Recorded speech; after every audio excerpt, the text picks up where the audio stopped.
Jake Paul, maybe? Easy. Too easy. It's too easy. Too easy. That's right. Gervonta Tank Davis versus me, baby. It's not over just because you fighting Jake Paul. Jake Paul ain't no type of demon. It's not like he about to go in there with Godzilla. You about to play around for 8 rounds, 2 minutes with a dickhead. You know what I mean? No disrespect. But, you know, with somebody that think they know how to fight.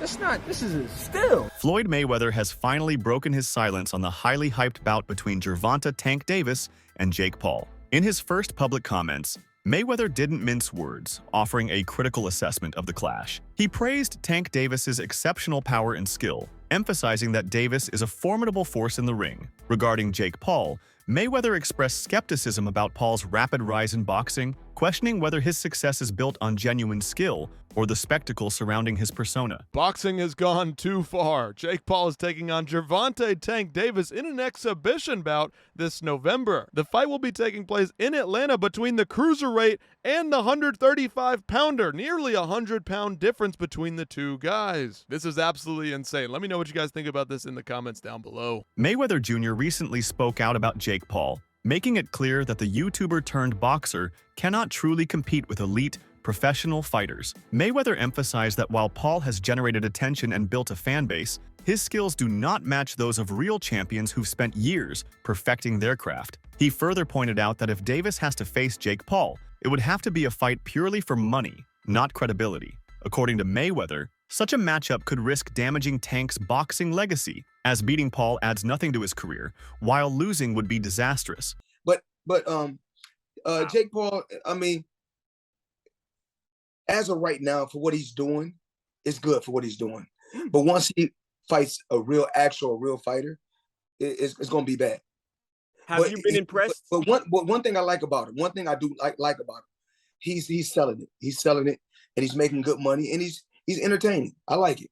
Is he? And Floyd, there are many people who believe you're the most talented fighter ever, period. So whatever you say to this question, I think is important. Are you impressed? Does he have boxing ability, or is he just an entertainer who has a lot of fans and can promote a fight and has fought lesser opponents, or is he actually talented?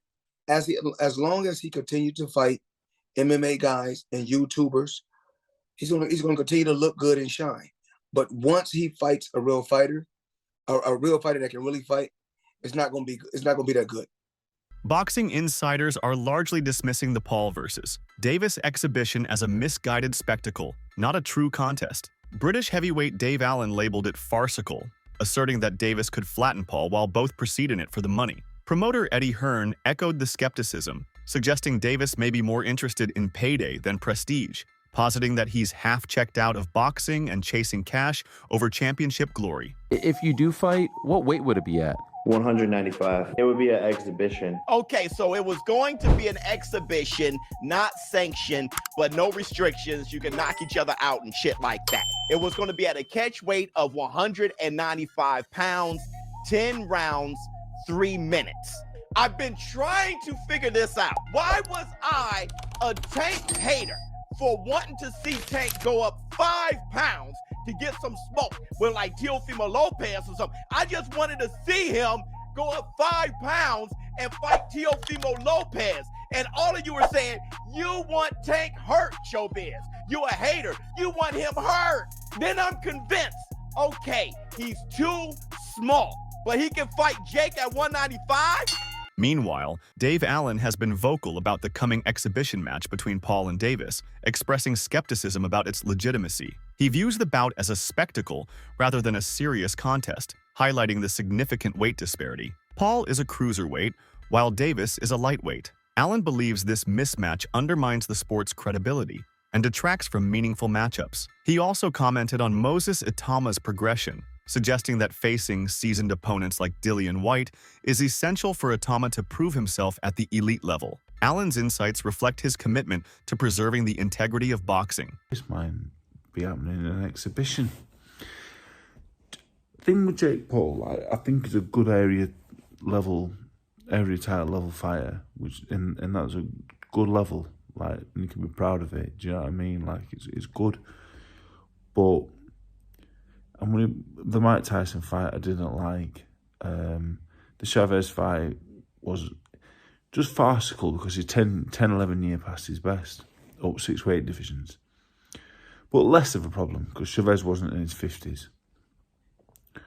Fighting the MMA guys, again, he's fighting people that don't do the same, that they're not even in the same sport. But while they're a bit older, they're still not in the 50s. So all that stuff, I won't really watch any of it. I think I've watched one fight against Tommy Fury, the only professional boxer in and around his prime years, and he got beat. But I think his area title level. I think he works really hard. I think he trains hard, and I don't think he's a bad fighter at all. I don't think he's a good fighter, but he's not a bad fighter. For his experience, he's not bad at all.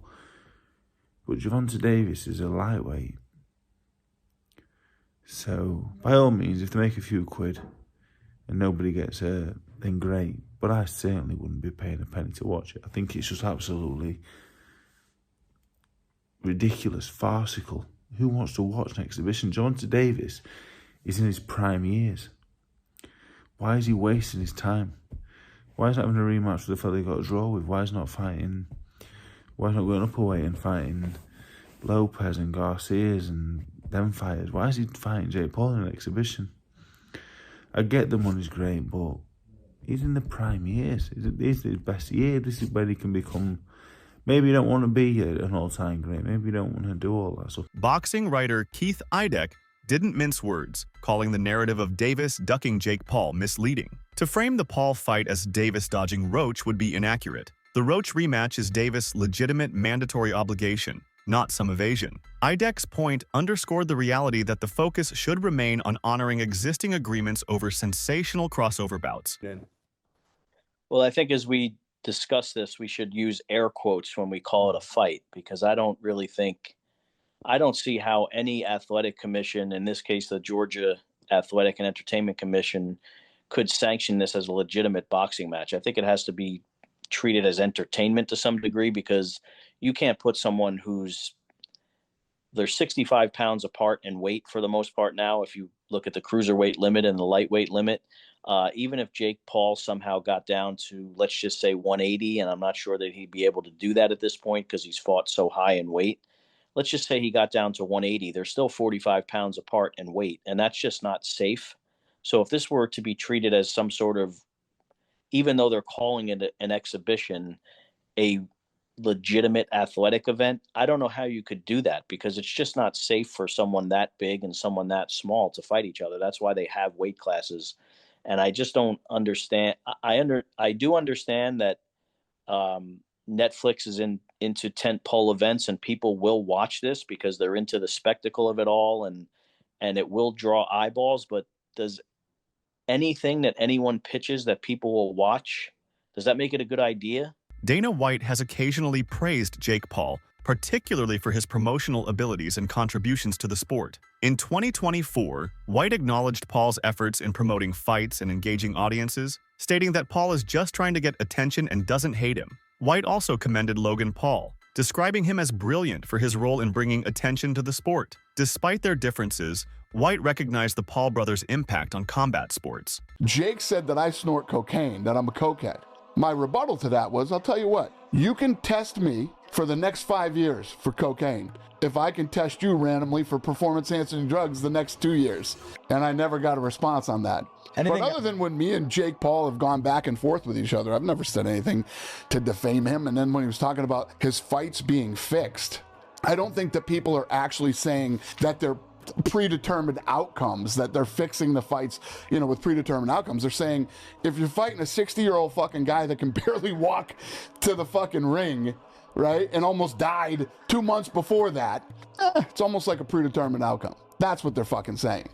Jake Paul is positioned to defeat Davis in their coming exhibition bout on November 15, 2025 at State Farm Arena in Atlanta. Despite Davis's impressive 30-0-1 record, the significant weight and size disparity between Paul is approximately 65 pounds heavier and stands 6 feet 1 inch, compared to Davis's 5 feet 5.5 inches. giving Paul a substantial physical advantage. While Davis is known for his knockout power and speed, the exhibition nature of the fight and the weight mismatch may hinder his performance. Paul's confidence and strategic approach could enable him to capitalize on these advantages, potentially leading to a surprising outcome. Man, this fight has to be the most talked about thing that's going on in sports right now. And this fight has made us all hypocrites, really, and I'll tell you why. Also, I got to tell you guys who I think will win the fight and why I think Jake Paul wins the fight. I think either Jake Paul wins or it's a draw. No. No way. Nope. Since it's an exhibition, and we'll talk about that. But you saw at the beginning, this fight is just impactful. And as boxing pugilists, many of us, we hate this shit. But as boxing fans, you want real shit, right? You see Tank Davis versus Jake Paul. But then what you really want is what you're getting out of like Brian Norman Jr. and Devin the American Dream Haney. Show me my bitch. Show me my bitch. Show me my bitch. Show me my bitch. Yeah, man, I'm right here. I'm right here. Shut up. Shut up. Security at, fuck nigga. Shut up. What the fuck your security at, nigga? I don't need no right here. Yeah, what's up, nigga? What's up, nigga? You a bitch, nigga. You a bitch. Yeah, all right. You have Gervonta Tank Davis fanboys. I'm talking about huge fans of Tank turning over on him. I saw Tank Davis fans put up pictures of him as a clown and shit. Like, this is crazy. And I get it. I totally get it. But at the same time, it has revealed a huge amount of hypocrisy. Because guess what? With everybody talking about this fight, and I see people talking about the fight who doesn't even watch boxing, especially those who don't watch boxing. Let's keep it real. This is a fight for the casuals, okay? But at the same time, with so many people talking about this fight, good or bad, the way the internet just erupted and all the socials just went crazy, this fight is going to be one of the biggest fights in history. Lamont Roach Jr. has strongly criticized Davis for opting to fight Paul in an exhibition bout instead of honoring their anticipated rematch. Roach expressed his disappointment, accusing Davis of avoiding him and prioritizing financial gain over legitimate competition. He emphasized that the boxing community was eager to see their rematch following their controversial draw earlier this year. Roach also hinted at the possibility of facing undefeated WBC lightweight champion Shakur Stevenson if the Davis fight does not materialize.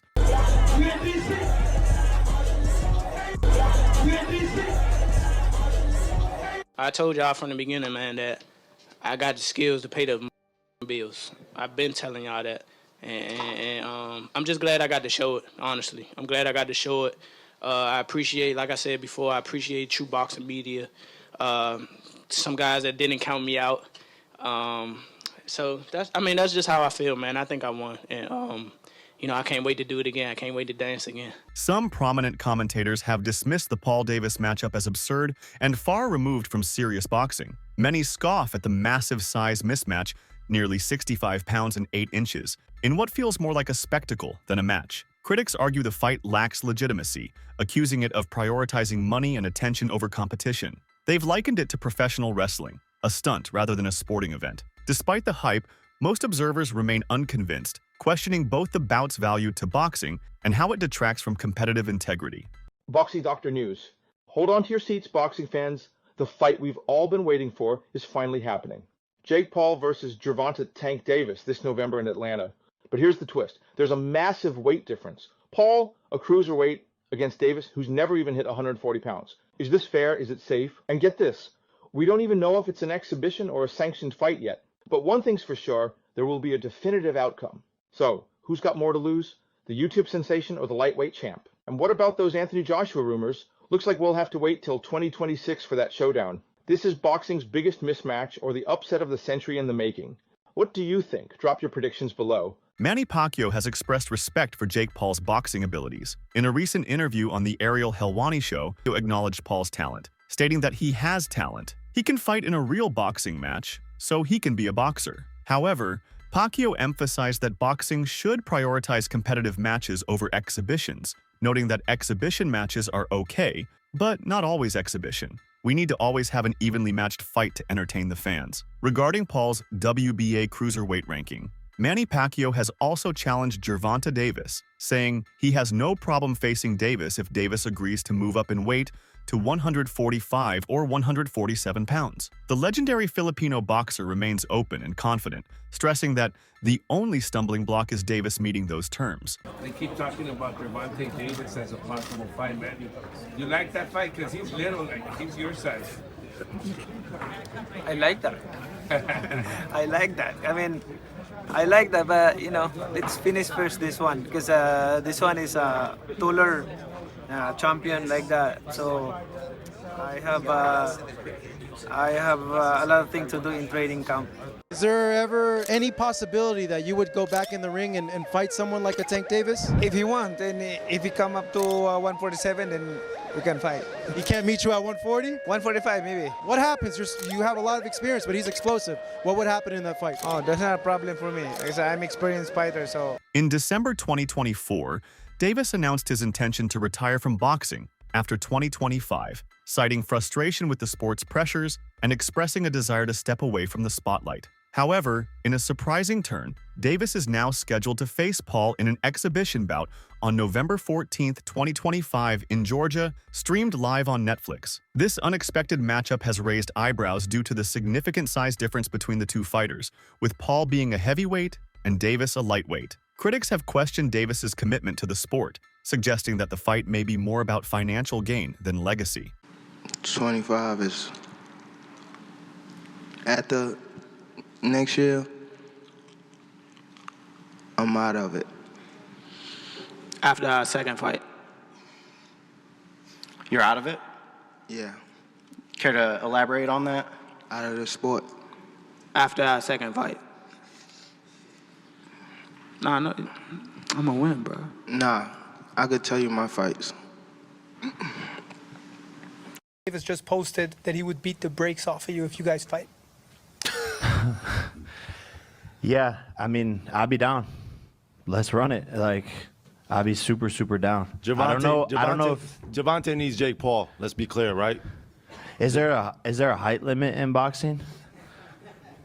Gervonta Davis, seemingly disillusioned with boxing, has hinted that this fight marks the swan song of his career. At a press conference, he declared, "I grab money. I'm out," signaling his priority has shifted toward financial reward over legacy or competition. Promoter Eddie Hearn echoed that sentiment, suggesting Davis may be half checked out and motivated by money, not passion. This exhibition against YouTuber-turned-boxer Jake Paul may therefore serve as one final payday before Davis exits the ring for good. Let's get back to it, man. Real Winners TV, like, subscribe. You know my slogan, man. Tank Davis, man, versus Jake Paul, man. What a great fight. What a great Davis and Goliath type of event, you know what I'm saying? Straight for Netflix. It's going to be in Atlanta. It's going to be packed, you know what I'm saying? The State Farm Arena is going to be packed. I've been to ATL. It's going to be packed out there. Tank never fighting again. He's never fighting none of y'all guys again, man. You know what I mean? Once he get to 30, 40 million, maybe a 50, I mean, if he get 30, 40 million, somewhere around Tyson numbers, it's over. It's over, you know what I'm saying? I'm not coming back to fighting Lamar Roach again. No, for what? I can't even get to them darkest places to fight this dude. He's boring, he's quiet, he don't say too much to get me going. Shakur Stevenson, the same thing. You used to be my boy. We used to be cool. Now when I got to a certain level, you want to fight and take my belt. There's certain ways you go about that, and that's why Tank don't like that nigga, you know what I'm saying? And the same thing with Devin Haney, you know what I'm saying? That's why he don't like them niggas, because they always cool, you know what I'm saying? So, you know how it is when you're young and you're cool, you think niggas is your boys, and all of a sudden niggas want to fight you, you feel some type of way, though, you know what I'm saying? Even though it's the business, though, but it's the way I go about these things, you know what I'm saying? But we can fight, get this money, and we both still can be cool, you know what I'm saying? But Tank felt like it was some disrespect there, so you gotta remember, Tank came in the game under Mayweather, you know what I'm saying? He showed him how to pick and choose these fights and how to get this bread, you know what I mean? He just following the Mayweather train. Yeah, he just doing it on a gangster way, you know what I'm saying? And it is flossy as Mayweather, but you know what I mean? You know the words I'm looking for, man, you know what I'm saying? Like, he following the footsteps of Floyd Mayweather, you know what I'm saying? Simple, you know what I'm saying? Get that bag. You'll never see Tank fight again. Why else? Why would he fight against? Who could he come back and fight after Jake Paul? Nobody, baby. Like and subscribe, you know my slogan. Let's tune in. Jake Paul, Gervonta Tank Davis. We up next, November 15. Pow. Fans and analysts are calling this fight a spectacle drenched in cash, not competition. According to some, it is both disappointing and understandable, noting that while fans want to see real rivals collide, this bout will deliver a fat payday. Others blasted the matchup as cartoonish greed, a sideshow amplifying wealth, and even labeled it disgraceful, decrying its implications for Davis's legacy. Yet a few admitted there's something perversely intriguing about such a bizarre mismatch, even if it leaves purists cold. Exhibition. Every boxing ring Jake Paul's ever stepped into has been an exhibition, in my opinion. Probably the only one that hasn't is the Tommy Fury fight, which he lost, because that was two guys, similar size, similar experience. Similar age, who had a white-collar style boxing match, a very raw novice boxing match. And I'm not here to dig into Jake Paul's boxing ability. I think for a kid that's got the wealth he has and is training the way he is, he's treating the sport outside the ring. He's treating the sport right. He seems to be putting the work in. I can see improvements when he's in there. He's still an absolute raw novice that would never, ever get close to winning a British title, and that probably won't ever change. But he's obviously in love with the sport and the things that he's doing for women's boxing. Oh, got me back. Does this matchup damage boxing's legacy, or is it the hype the sport needs? Drop your verdict in the comments.